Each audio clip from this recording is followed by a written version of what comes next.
Le soleil se couche sur le château de Chambord. En cette saison pluvieuse, c'est 1700 personnes qui visitent le monument par jour. À la nuit tombée, l'édifice retrouve enfin le calme. Les visiteurs et le personnel ont quitté le château.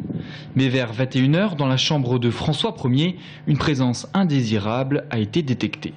Eh bien, on va simuler, bien évidemment, des personnes qui se sont introduites illégalement dans le château après les horaires de fermeture, soit pour voler des objets d'art, soit pour commettre des dégradations. Ces personnes auront été détectées. Il ne s'agit en effet que d'un exercice de la gendarmerie du Loir-et-Cher. Un exercice qui permet aux gendarmes des pelotons de surveillance et d'intervention de travailler directement sur un monument pour déloger des intrus, tout en veillant à l'intégrité du lieu. On va essayer de passer dans les lieux sans heurter quoi que ce soit comme œuvre. Et puis surtout, la consigne, c'est évoluer dans un monument qui est meublé.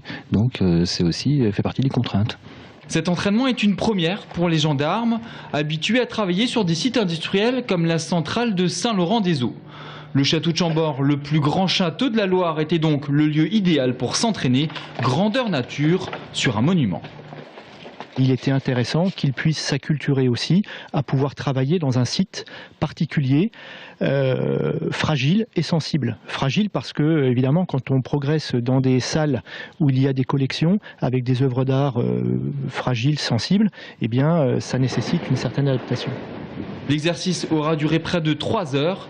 Il sera renouvelé le 8 avril prochain pour acclimater au mieux les gendarmes à ce joyau de la Renaissance.